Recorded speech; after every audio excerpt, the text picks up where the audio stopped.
Good morning, and welcome to your daily Farm and Home Show, brought to you by the University of Kentucky Cooperative Extension Service. And now, here's your host.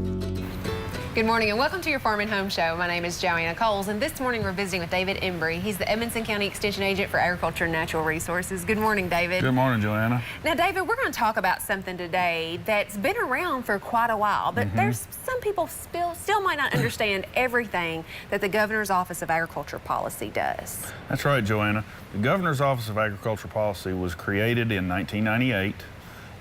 It began when the tobacco buyout program started. And the Governor's Office of Ag Policy was created to take care of these funds and handle these funds that come in from these tobacco companies.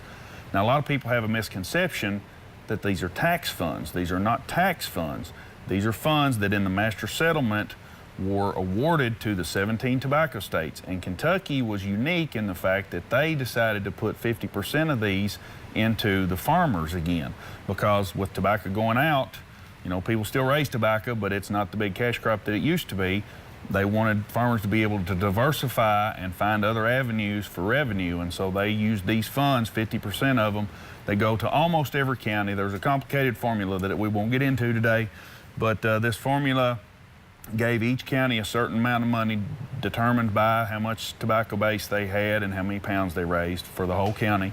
And so these counties are able to use this money from the tobacco companies to invest in agriculture. And you know, David, it's called a lot of things. You know, the tobacco money, the CAPE funds, Cost share funds, a lot of people call it that. Yeah, but the important thing is we're thankful for those legislators who put the 50% back into agriculture, because as we've seen over our career, the advancements that we've made in a lot of different things, cattle handling, genetics, storage, have been because of those tobacco settlement funds. That is correct. A lot of your farmers market venues that are around are because of that money. And there's a lot of different things that those funds are used for. Now, there's a state side of that and there's the county side of that.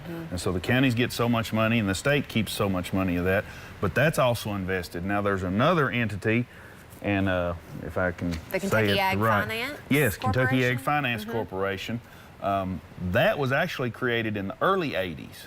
But then after the Master Settlement Agreement came through, they applied for monies through the Ag Development Board, and they were awarded these monies to help finance more. Now, they don't do the grants necessarily as much, but they do low-cost loans and things like that for larger projects that people have. And you know, a lot of our local banks will use them as a guarantee. Yes. And so it takes some of the risk off the lender, because, I mean, getting cash, getting access to capital to be able to start in farming is one of the biggest challenges for young farmers. It sure is. And it's a really good program for young farmers to invest in and to check into.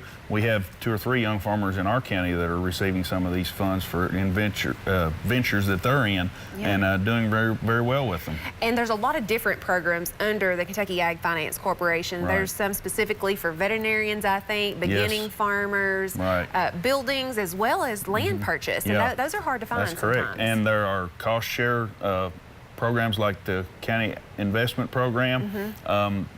Each county can run it differently, but every year if the county chooses to run that, then farmers can sign up for it and they're eligible to get some of those funds. There's also dead animal removal program. There's a equipment share program that if an entity in the county wants to sign up for that and they get approved, then they can buy, say, a grain drill or a no-till drill or something like that, and it can be leased out to people in the county for use. Yeah, so if you are farming and have a farm number, because that is part of the eligibility of receiving some of these funds, there's a website that you can go to, and it kind of lists way more information than people can digest. More than we have time for right now. But that's probably a good resource for people. It is. It's a very good resource. If you look it up, however you do it, Bing or Google or what have you, it's Governor's Office of Ag Policy, and it'll pop up, and it's easy to see. And again, I said earlier, Kentucky is unique in the fact that they're the only state that started putting money. I think there's 2 or 3 other states that have looked at it. modeling it after Kentucky, but Kentucky is the only state that puts money back into their agriculture like this. Yeah, and each year we get funds from the tobacco settlement dollars that's distributed from the state to the county to really advance agriculture. And I know Roger Thomas was called the father of this, and he's here locally, and we certainly appreciate the vision, because now looking back 20 some years later, we can see what great things this has done for our communities. Yes, we sure can. It's been a wonderful thing for the agriculture community. All right, well, David, appreciate you being here with us today. And if you have questions about the Governor's Office of Ag Policy or some of the programs they offer, you can either get on their website or give your extension office a call. Thanks for watching and have a great day. If you have questions about today's topic, please call the Warren County Extension Office at the number on your screen. Thanks for watching and have a great day.